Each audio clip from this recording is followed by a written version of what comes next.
on to get a #1 contendership, you know, because Bobby Roode's got their belt. That's what they think.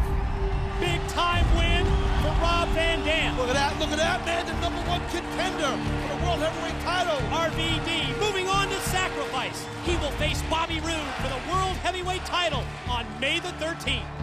RVD's back. RVD now has his shot at the title, and RVD's not going to let anything get in the way of getting right back to where I was at the top, holding that belt up, that World Championship title, and you better have some confetti ready for me too, because I want it all.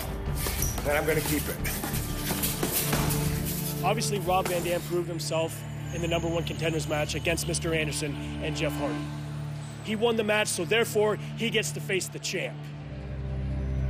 Now you talk about ring rust. Will Rob Van Dam have any ring rust? Personally, I don't give a damn.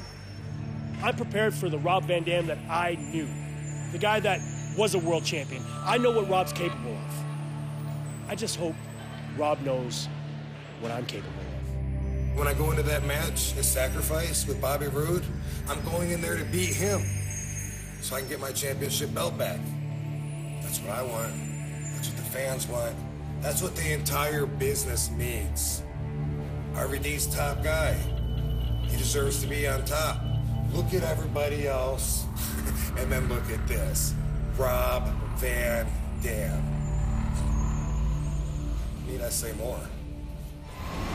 And Jimmy Morash back with you again. What an eventful night it was on Impact, and certainly as we head towards Sacrifice, a lot of people talking about what's going to be happening between Rob Van Dam and the World Heavyweight Champion, Bobby Roode. Certainly a lot to talk about. I really enjoyed Open Fight Night. I thought Hulk Hogan's onto something here. Of course, we saw what happened. We saw the member of the Gut Check, and Al Snow is on hand to kind of introduce him. Will he make the grade? Will he make the cut? Well, we don't know, and that's kind of the mystery of this whole thing, is seeing an up-and-comer get an opportunity and see what he can do with it. My father would sleep on the couch so I could have a room. My father would go out and work his off in a night job that he didn't like at all. So could I, at 16 years old, go in Atlanta, Georgia, and start moving on my own and start, reaching for my goal? He passed away February 10th, 2012 at 2:29 a.m. And I wish I could tell him thank you, and now I think I have the opportunity to. One word that would really describe Alex Silva would be desire. I think that he has a tremendous amount of heart and passion.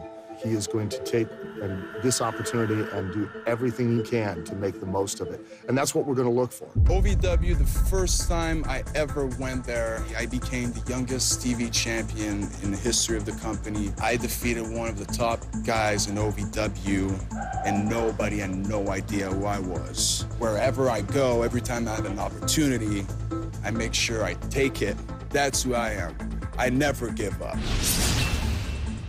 And of course, Open Fight Night, we saw, Brooke Tessmacher come out, challenge Gail Kim. We saw, of course, what happened with the World Tag Team Championship as well. And you can bet come Sacrifice, it's going to be a huge pay-per-view event. Can't wait.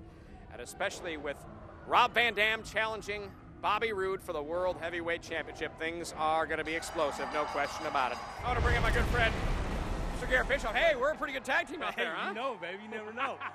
I'll tell you what, I told you earlier in the day I was going to call your old man out, right? I said, I don't know if you agree with this or not. I know you've had your issues, but I got to take this opportunity. Hulk Hogan set up Open Fight Night. Went out there, had a few words, obviously, got a little personal. But when you came to me backstage and we kind of came up with this idea to put him in an outhouse, I don't want to take the full... There's great minds think alike here. You were with me 100%. How was that? I got to tell you, it felt awesome. It didn't smell awesome, but it felt good.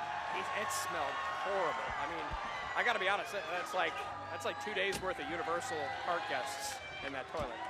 No bueno. No bueno at all. Wow. So it happened. It all went down. Of course, you're seeing the footage right now. Garrett, you had an interesting night, certainly, and is there any part of your father you're going to miss around here? I mean, it's hard to... It's a deeply personal situation. It is extremely personal, but no matter what, he'll always be my dad. But as I said once before, it'll just be a better place without him, for everybody. Maybe it's going to offer you the opportunity to maybe kind of spread your wings a little bit. I hope so. Yeah. I hope so. Well, certainly what we saw you do at Lockdown, kicking off the lethal Lockdown match, taking a beating, you're still bruised up. I mean, you got bruises all over the place. That's right. Battle wound. I'm proud of him. I'm proud of him. But as tough as Lockdown was for you, I think tonight was a lot of fun as well. Tonight was a blast. I had a ball, and I couldn't think of